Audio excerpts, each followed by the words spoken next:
Welcome, friends, to this unravelling of the tale of Ariadne. And before we dive in, I just want to acknowledge where I am at the bottom of the moon path here on Naxos, where I've been guided today by two nymphs, two goddesses, Maricel and Constantina, who have somehow made it possible that I'm here on this island telling this story and letting this story tell me. And I'm not a scholar, I'm not an academic, but I love to tell these stories from the parts within me that are the most true. And so that is the parts that I invite you to listen from, to the parts of the story that are most true for you, so that you may continue unraveling the string and telling the story for yourself, telling the story of yourself. And I also want to say a big thanks to Chris Skidmore, who initiated my obsession with this story after he told me that my natal chart, that the whole of my natal chart is buried within this myth. And so I've gone looking for it and have come emerging, holding this part of the string here on Naxos. So honouring the land, honouring the crickets that I'm sure you can hear behind me, which might diminish as we begin to drop into night. And honouring all that's guided me to right here, to tell the story. And this is not a story about betrayal. It's not a story about abandonment, and it's not even a story about love. It is a story about a labyrinth, and it tells us that we all must find our own ways out of our own unique labyrinths, and to be careful not to get trapped in someone else's. And to do this, to make our way out of the labyrinths which we build for ourselves, is to live our dharma, is to live our lives. And this story begins here on Naxos, on the shoreline. So chapter 1, the shoreline. Ariadne. A voice from my dreams stirs my sleep. And as I begin drifting back up to the waking day, I hear the waves crashing upon the Naxian sand. And I feel the fresh light of dawn on my skin. And I stir atop the sand on which I lay. And my body is a blur of all that we left behind in Crete. The slaughter, the squalor, and the escape. But my heart is full of possibilities and radiance. For I have been waiting for a man like this all my life, who sees me as I am, who says what he wants, and who tells me the ways in which he wants me. And to be wanted, to be seen. My father finally saw me as I fled from the palace walls. And I feel his rage reaching for me now, but I know that I am protected by my love. And I know that it's worth the betrayal and the shame and the exile. Or at least this is what I keep telling myself. And I sense for him in my body before I reach for him, knowing how the sun will be beginning to dance into his sandy hair and wondering if his hazel eyes are yet awake and looking at me.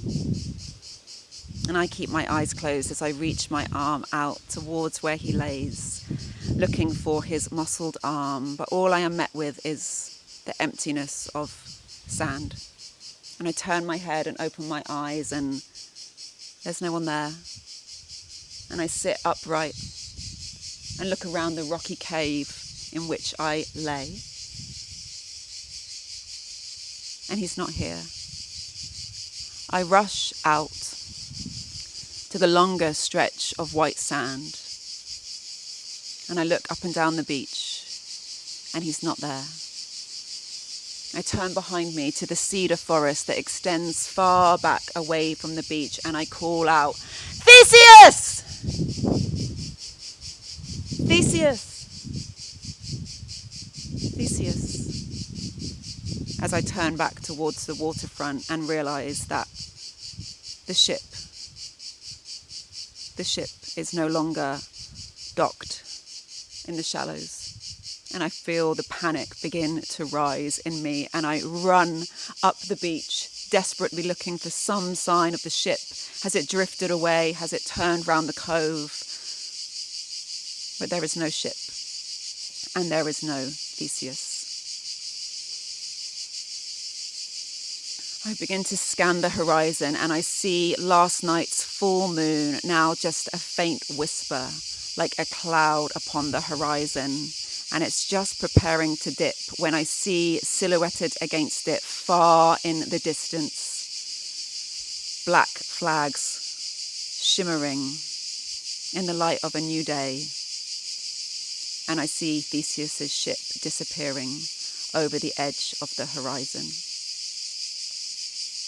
And I wade into the water, screaming, "Theseus! Theseus!" And I feel the rage rising in me, and I feel the fury building within me as I look to the sky and call to the sky god, "Zeus, Zeus, this is an oath breaker." All that he promised me disappearing into the vast horizons and away from the shores on which I stand. And I ask Zeus to send his bolts of lightning down to curse Theseus. May he forget as he forgot all that he promised me. And I feel the power emanating from my hands as I reach them out towards where the ship disappeared, and I long to send all of the sorceress's envy that is my bloodline, that is my mother's and my aunts and my cousins. I long to let that rush out of me. But it stops somewhere at the surface of my skin, so that all of that rage drops back inside me as I drop to my knees and sink into the sand and into my own labyrinth, my labyrinth of shame, the shame of what I have done back home on Crete.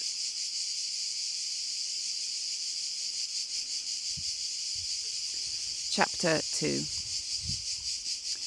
The Palace of Naxos. It was not so long before that Ariadne first saw that same ship sailing up into the horizon and careening towards the palace walls in which she stood. Tradition decried that her father King Minos, and her mother Queen Pasiphae must stand and watch as each new wash of tributes emerged upon the Cretan shores. And this was another ship sent from Attica with 14 new Athenian sacrifices, sent to face the wrath of Ariadne's brother, the Minotaur. The Minotaur, whose name is more famous than many of the lesser gods to this day. The Minotaur, whose name would become more infamous than all the other characters in this story. The Minotaur who brings great shame to Ariadne and her family, as well as great wealth to Crete. And Ariadne stands between the king and the queen, her parents, and she looks up at her mother, and she wonders if she feels the same shame with every fresh wave of tributes sent from Athens. her mother who started all this, her mother, Queen Pasiphae, who could not control herself when she beheld for the first time the bull gifted to Crete from the god Poseidon, the most magnificent animal that the island had ever beheld. A bull throbbing with divinity that Queen Pasiphae longed to absorb.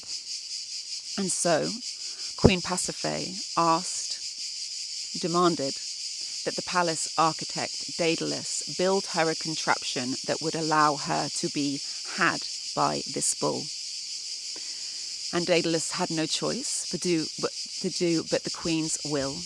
And so he built a great wooden heifer, which was big enough for Queen Pasiphae to come and bury herself in as she backed into the bottom corner of the wooden heifer, and Daedalus wheeled her out onto the field where the bull had its way with her. People even now still laugh about the sounds that Queen Pasiphae made in her pleasurings by the bull.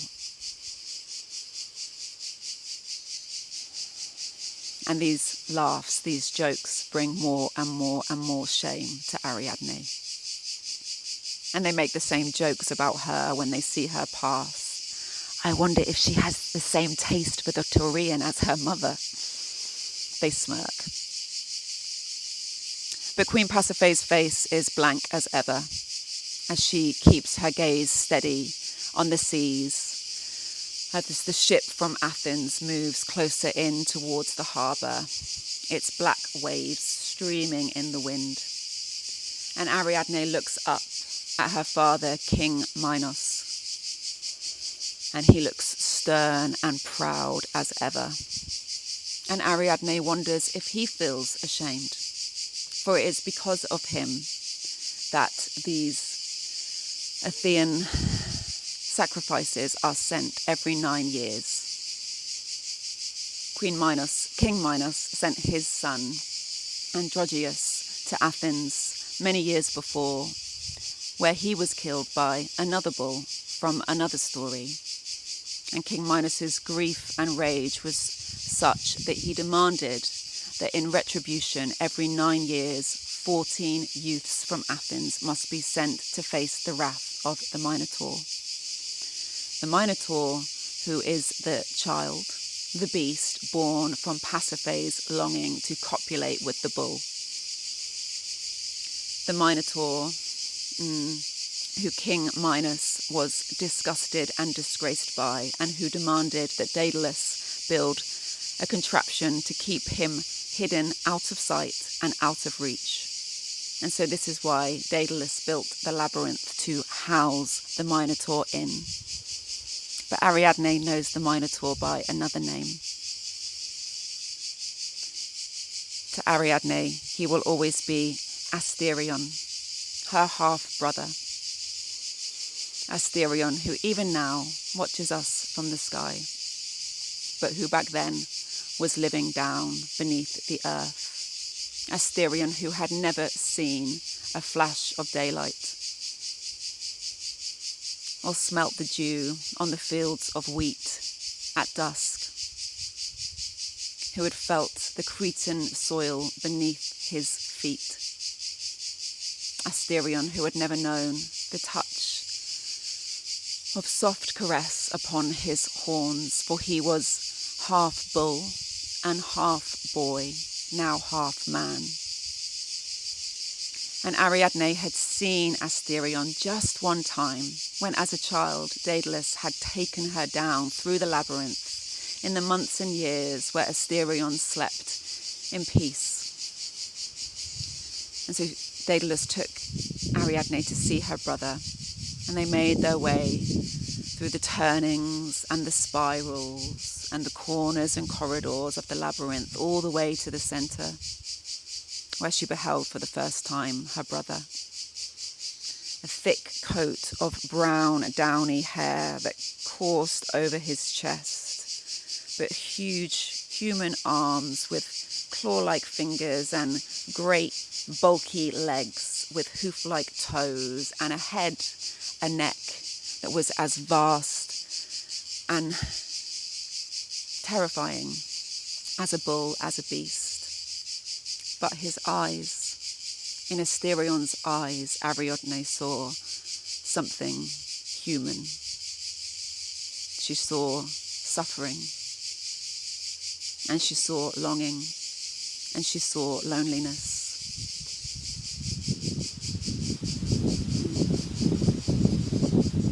Ariadne had also been a child the last time that the tributes arrived from Athens.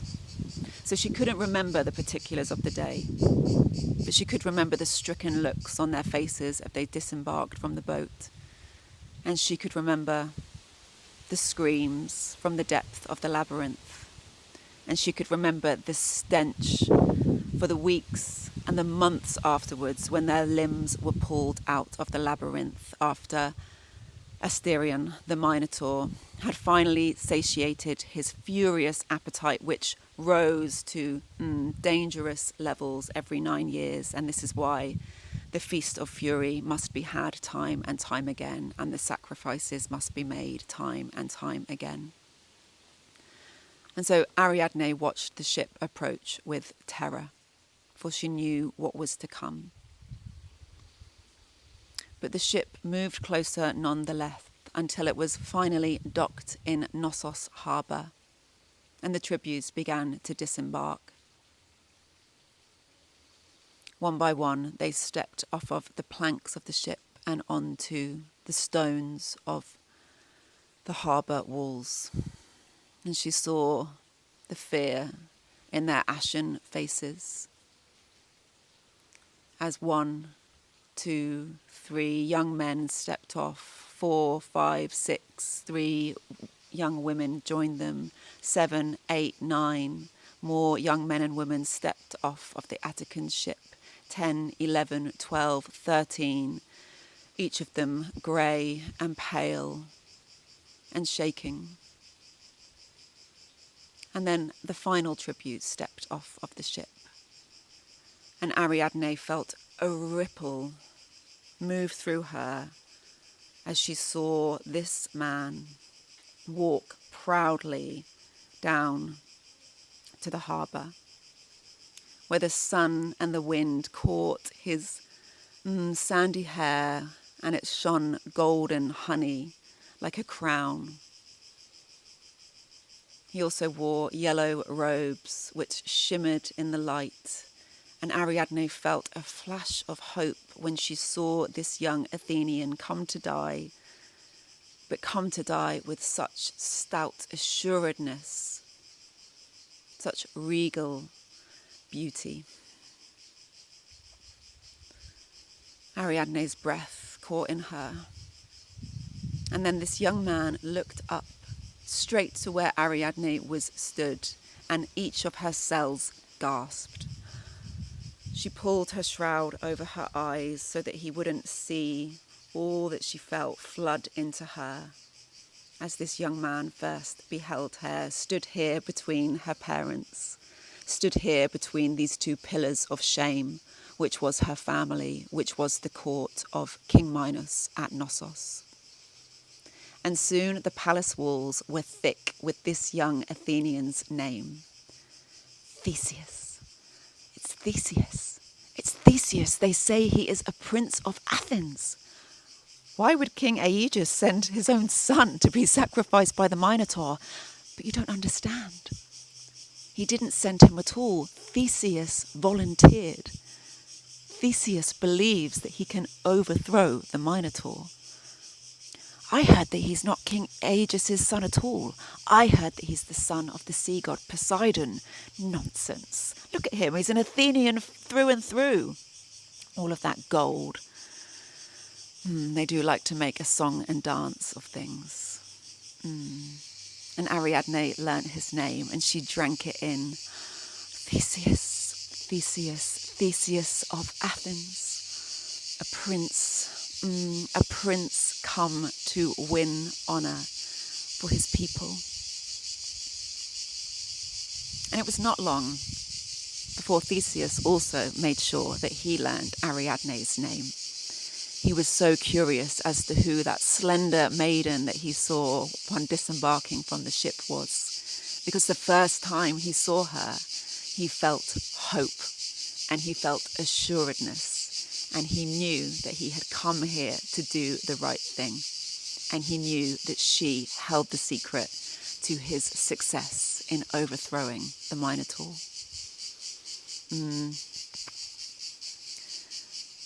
Theseus made it his business to know where it was that Ariadne went around and about the castle, and so he soon discovered that she liked to go and visit a small fig grove full of Sico fig trees that was just outside the palace walls, and she liked to go and wander there in the evenings. And so one of these evenings, as the sun was beginning to melt down into the lower corners of the sky, Theseus stepped out from behind a tree and looked for the first time Ariadne full on in the face. And he held her gaze with his glittering hazel eyes, and he smiled his winning smile, and he said, "Princess Ariadne, we meet at last." And she humbly bowed her head. "Prince Theseus, I have heard many things about you, and I about you, Ariadne. Would you sit with me a while? I have not had the chance to talk with any royal comrades since leaving Athens, and I would do with the conversation." And so Ariadne came and sat with him. And Ariadne sat enraptured as Theseus proceeded to tell her all about his journey from Athens, and to tell her all about the ways of the court of his father, King Aegeus, back in Athens. And as he told her all about his adventures growing up on Troezen, and Ariadne thought, oh, what a life he has lived. What adventures he has been on. Oh, how I long for adventures, how I long for a life away from these palace walls. And Theseus saw how clever she was as she listened to his stories.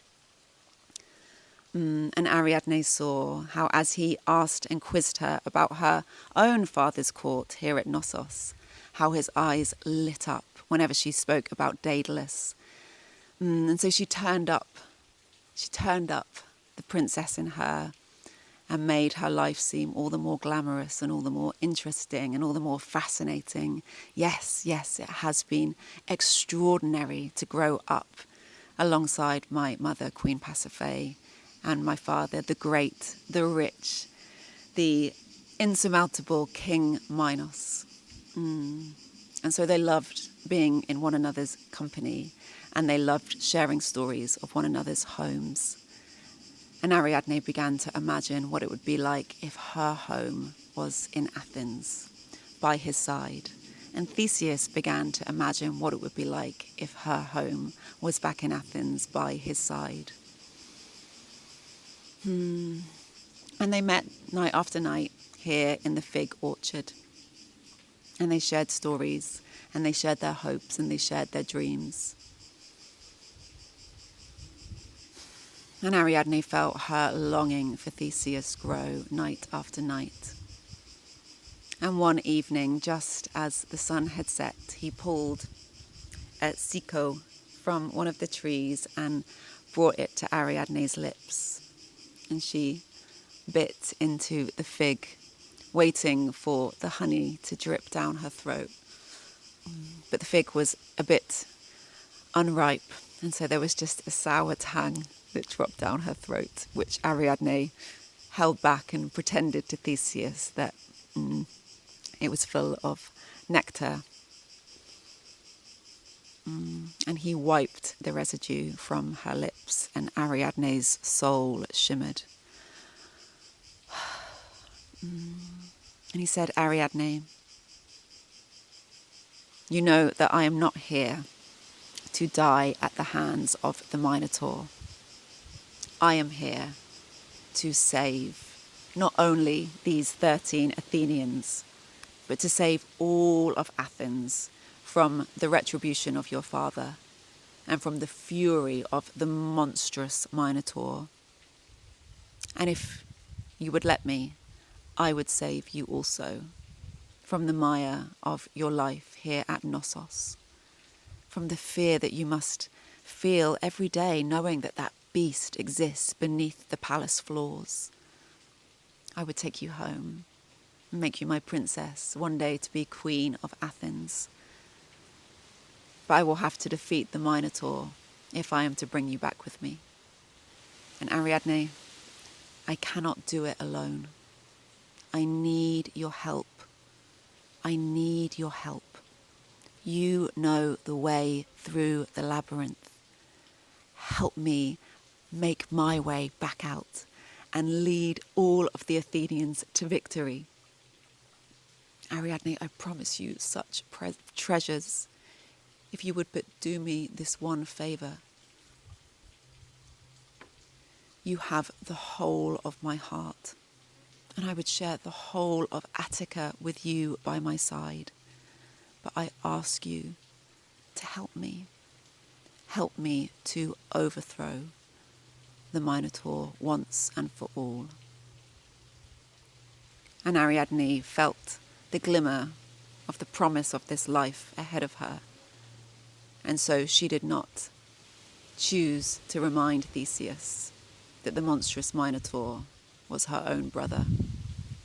And she tried herself to forget that glimmer that she had seen that day in the eyes of Asterion, her brother, when Daedalus had led her down to finally meet him just once. And Ariadne didn't give her answer, but she fled back to the palace.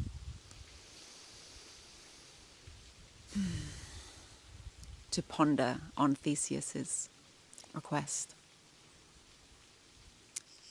Chapter 3. A string for a kiss. The longing in Ariadne grew wider and vaster, day by day, hour by hour, and she could think of nothing but Theseus's proposition. But she also could no longer find the time to go and meet with him, for the Minotaur's furious hunger was beginning to build, and you could hear his cries emanating up from the labyrinth which was beneath the marble stone floors of the palace of Naxos and echoing through its cavernous walls. And so the palace guard grew stricter, and it was much harder for Ariadne to sneak out. And so she had to sit pondering on this question by herself without being able to stare into Theseus's eyes and feel that trust that she felt when she was with him, the trust that it would be worth the betrayal, that the life of adventure that lay before her would be worth what she would be giving up here on Naxos, on Crete. And Ariadne grappled with this as she slept. And one night Ariadne had a dream.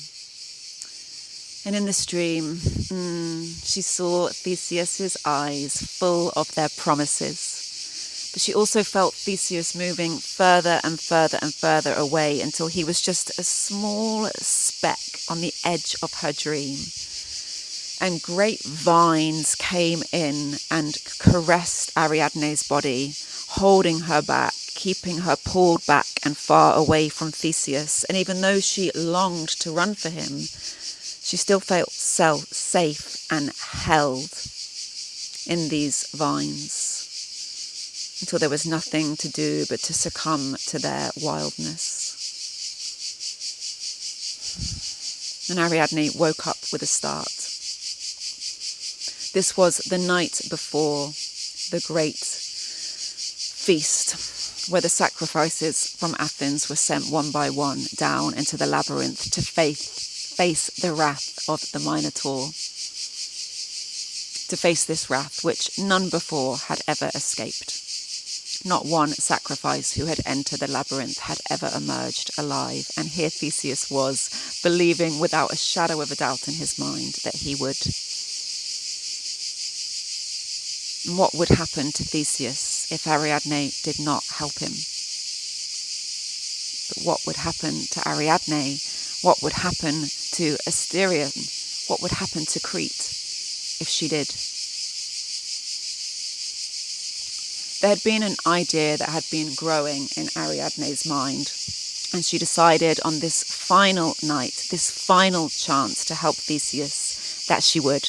And she went to her loom and took a ball of red string, gathered a few small possessions and pulled her cloak upon her, and she rushed out of her room, and she rushed down the corridors of Naxos, and she rushed out of the palace doors, and she rushed out of the palace walls, all the way to the fig orchard, where she knew that Theseus would be waiting for her under the waxing moon. And he turned to face her, and the light of the moon and the light of his delight was in his face and in his smile, and right there in his hazel eyes, which were full of the promises that she had been reaching for night after night. And she held the string in her hand, and she said, "Theseus, this will be your way back out. This will be your way back out to me, and we will make our way home together, home to Athens, after you have saved your people." And Theseus took the string from Ariadne, and he said, "I knew I was right to believe in you." And he brought his face very close to hers, and she felt the warmth of his skin as he pressed his forehead into hers. His chest heaved against hers, and Ariadne lifted her lips towards Theseus, ready finally to be kissed. But Theseus ducked his head down and reached his lips for the crooks of Ariadne's neck, where his lips moved up and down her slender bones, as Theseus covered Ariadne in delighted kisses, whilst her lonely lips wondered if his would make their way back to hers, ready as she was to be claimed by this prince of Athens. But Theseus took her by the shoulders and said, "No, Ariadne, we will wait. We will wait till we are back home on the shores of Athens. I will see you on the other side of the labyrinth." And so Ariadne snuck back into the palace, where she did not sleep a wink for the rest of the night, but dressed herself in the regalia, in the attire that befitted a Cretan princess, as she came and met her parents on the day of the Feast of Fury. And she stood either side of these pillars of shame, both of her parents, King Minos and Queen Pasiphae, as they both looked on, stern and unwavering, as each of the Athenian tributes was sent one by one into the labyrinth, and the whole of Crete listened in expectant, hesitant silence for the first calls of terror from the depth of the labyrinth. And Ariadne watched in her mind. She watched in her mind as Theseus descended into the labyrinth, and around those corners, through those spirals, down, careening through the labyrinth's walls, as Theseus makes his way, step by step through the labyrinth, but each step followed by an unravelling of the red string which she gave him. This red string which would allow Theseus to find his way back out of the labyrinth once the deed was done. And there was no sound heard from up above, from the palace walls, for a long time, for much longer than they had ever waited before for the first terrified howls of agony and terror and death. The first braying of the Minotaur as it feasted on the flesh of the Athenians. And no cry came, and no cry came, and no cry came until the greatest cry ever heard from the labyrinth echoed and shuddered up through the walls of Naxos as the Minotaur let out the most almighty howl of anguish. And Queen Pasiphae and King Minos looked at one another over Ariadne's head, whilst Ariadne stood frozen. It was happening. It was happening. And the Minotaur continued to howl, and there was a faint grunting sound as the Minotaur howled back and forth, his cry, his anguish, his despair finally echoing all through the palace and all out to the surrounding Cretan fields, all the way out into the surrounding sea. The agony of Asterion was heard. And then, again, silence. And Ariadne pictured as Theseus would be making his way back out, tracing the red string which she had given him to find his way back to her, to find his way back to the light, to find his way back to his ships, until suddenly there he was, the sun kissing his golden head of hair, and Theseus triumphant, raising a fist in the air as one by one, his fellow Athenians follow him out of the labyrinth, all of them jubilant with life, with survival, and with the promise of a homecoming. And Ariadne shook her Cretan robes from her, and she rushed down out of the palace, down toward Theseus stood, and she wrapped herself around him. Take me with you, Theseus. And he carried her away, and the 14 Athenians and the Cretan princess Ariadne made their way down to the boat as King Minos roared from the Palladium behind them. Seize them!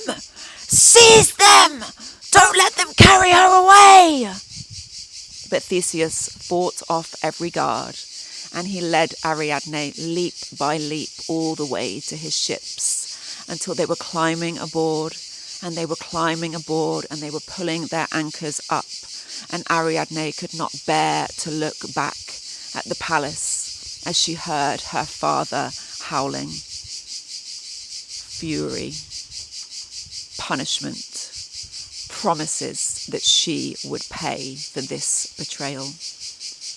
But Ariadne stood looking at the horizon, looking towards the life that Theseus promised her. A life of adventure, a life of love, a life of ecstasy.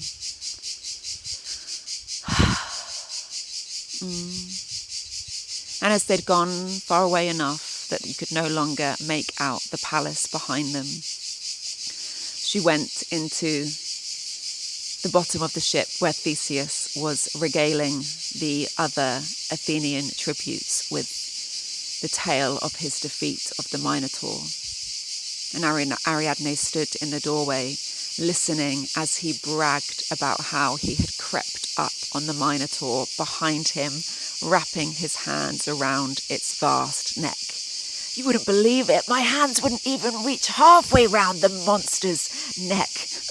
And yet I kept squeezing, and I kept pushing, and I kept pulling, and I dragged the Minotaur back and forth, choking him as he howled like the beast that he is, until all of the howls and all of the breath went out of his body, and he just softly moaned like some pathetic slaughtered animal, like some butchered cow.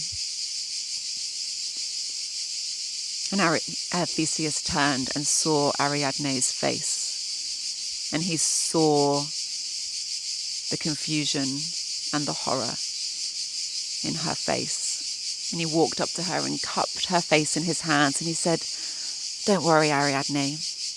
The Minotaur barely put up a fight. It didn't hurt me at all. I am quite well, my love." And Ariadne smiled and tried to bury the disgust that she felt rising in her. And so they continued their journey. They continued their journey back towards Athens. And Ariadne lay with Theseus for the first time that night, hoping, longing that he would reach his hand for her and maybe press his lips to the back of her neck as he lay behind her. But no kiss came, no caress came. And so Ariadne drifted off into a slumber of her own longing. And Theseus himself, fast asleep, in a smug triumphant that he had done it. He had done it. He had finally defeated the Minotaur, meaning that not one other Attican would ever be sent to Crete to die this monstrous death at the bequest of King Minos, the tyrant. And he knew he had won a great victory for the Athenians.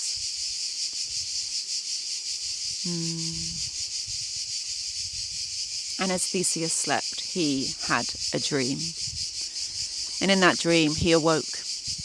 He awoke on the ship, and he felt a great pull to go and stand on the deck of the boat, where he looked out at the full moon which was rising in Aquarius, radiant, magnetic, powerful. And from that sense of power, a figure began to take shape.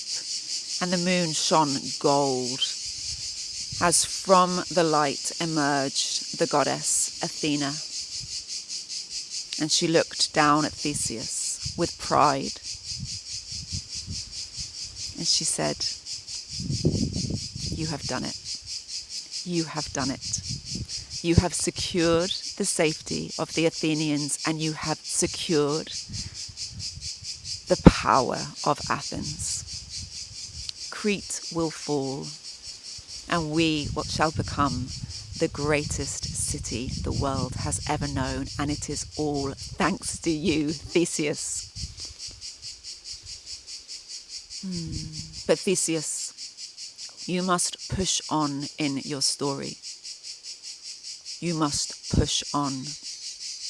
She is not a part of your story, and you must leave her in her own story. And with that, Athena drifted back until the light of the moon turned from gold to silver once again. And Theseus woke up from the dream in a cold sweat. And he looked at Ariadne's sleeping body. And he knew what he must do. "Ariadne! Ariadne!" She began stirring, and he went and talked to the crew and said, "We're making a stop. We're making a stop. What's the nearest island?" They said, "Naxos is just off to the east, Prince." "You want us to stop there now? It's not even light yet." Theseus says, yes, we must go to Naxos now. "Go, I will ready Prince Ariadne. Find a quiet place to dock where none shall see us. I will prepare Ariadne." And so Ariadne was so pleased to be woken up by her lover and to be told that they were making a stop on Naxos. And she imagined rolling in the sand and wading through the seas with him. And so she let him carry her down off the ship and into the waters and down to the beach that was bathed in the sunlight, in the moonlight of the Aquarian hopes for humanity. And Theseus found a small cove surrounded by rocks, And he came and sat in it and said, "Sit with me, Ariadne. Sit with me and look at the stars." And Ariadne looked up at the sky and she said, "I always prefer looking at the dark spaces between the stars than at the constellations that we already know. It makes me wonder what stories will be thrown up into them next. What will be illuminated from these dark corners of the sky?" And Theseus said nothing, but he secretly imagined the constellation that could one day be thrown up in the sky to honour him and his triumph over Crete and King Minos. And Ariadne soon fell asleep, and Theseus did what he must do. He stole a last kiss from her brow, and he walked down the beach without a backward glance. And he boarded the ship, and he gave the orders, and off they sailed to Athens. Chapter 4. The Homecoming.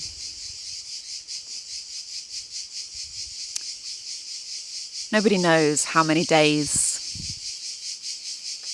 or was it weeks, that Ariadne was lost in that labyrinth of her shame that she felt upon awakening on the shores of Naxos. The storytellers of old followed Theseus back to Attica, forgetting the grief, the shame that washed all the way up the shores of Naxos night after night. And they didn't care to write about the swirling rage that flooded Ariadne's body, the chasm in her womb which had once been full of shimmering promise and desire. And so we don't know. We don't know. And so we don't know. We don't know how the salt of her tears mingled with the salt of the Cretan sea, but perhaps we can feel the void of possibility where Ariadne hung like an imploded star. And I can see her, spread bone against rock, and the dark moon rising into a glittering night. I can feel the first tingle of sensation flickering back into the recesses of her body, and a reaching vine-like sensation creeps into the opening, caressing that barren wound space once again. Ariadne felt it before she heard the tingling of bells, the throb of drums, the laughter of flutes. The silhouetted maenads who begin dancing out of the cedar forest and onto the beach as Ariadne sits upright, her legs wrapped around the rock, and a shuddering pleasure washes into her. She is wide awake before she even heard his tinkling laughter. The first she saw of him were the two glints of his eyes sparkling in the dark sky and the flash of a white smile, an open, wide smile as he walks directly up to her. Straight and steady footprints in the sand, and he reaches his hand into hers, gripping fingers around knuckles and pulling her to her feet. Inside Ariadne's body, the surge sharpens and she feels every cell gasp with pleasure as he spins her around and laughs, a song unto itself. And Ariadne is wholly seduced by the music of Dionysus. The drumming crescendos around him and her, the god of pleasure, son of Zeus and Semele, and Ariadne, daughter of the mighty King Minos and daughter of the sorceress Pasiphae, become lovers, become forever lovers. And here, on the shores of Naxos, they dance. They make swirling labyrinths of cascading steps across the stand as the strings which had kept Ariadne bound are unravelled as Dionysus spins her body under and through and into his arms, his face drawn close to hers as she smells the sweetness of crushed grapes oozing out of his skin. His eyes lock with hers before whispering down to her lips, which whisper, as they once did in a dream, Ariadne. And then his lips are upon hers and their mouths overflow with a singular taste.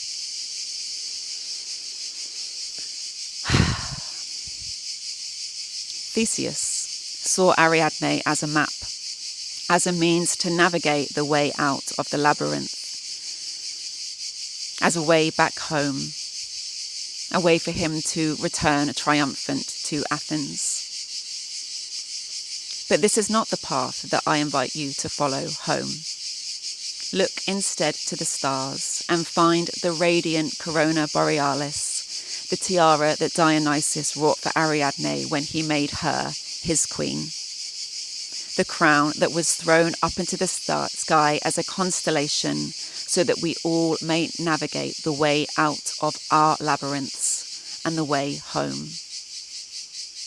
And Theseus, what of his homecoming? Did he make his way back to Athens? And did he become the most beloved Athenian ever known? Yes, he did. But did he also forget, as Ariadne asked Zeus to ensure he would? Yes, he did. For King Aegeus, Theseus' father, had told Theseus that he must change the black flags of the ship to white, so that as he returned home, King Aegeus might know that his son had survived. But Theseus was so excited, so impatient to be welcomed back, to be celebrated back home in Athens, that as he rushed towards Piraeus port, he forgot to change those black flags for white. And so when King Aegeus from the Athenian city walls saw his son's ship returning, he looked desperately out, and all of the terror that he had been filled with night after night, that his son would die at the hands of the Minotaur, all that terror came into focus as he saw the black flags flying on the boat. And the grief struck him hard. And King Aegeus ran down to the rocks, and he threw himself against them as the Poseidon sea waters reached up and took King Aegeus and pulled and pinned him down until he drowned in his grief. And those waters were forever known as the Aegean, in honour of the misguided grief of King Aegeus, and so that we may all remember the forgetfulness of Theseus. And Theseus, for the rest of his life, every time he would look out at dawn at that sea, he remembered the grief of his forgetfulness. And yet, he did exactly what he was supposed to do. He saved the Athenians, and he carried the myth of the Minotaur from Crete, where it belonged. He carried it all the way back across the sea, and he rerouted it in the fertile soil of Athens. And he was beloved. There was never an Athenian more beloved than the great hero, Theseus. And Ariadne? Athena was right. She did have to be left in her own story so that she could find Dionysus, which is where she always belonged and where she remains now. And I invite you to look to the sky, where you won't find any constellation to Theseus, but where you will find both Ariadne's crown, the corona borealis, and where you will also find the Minotaur, Asterion, who of course is the great constellation Taurus. And may these stars always help you find your way out of the labyrinth and back home to the story in which you belong.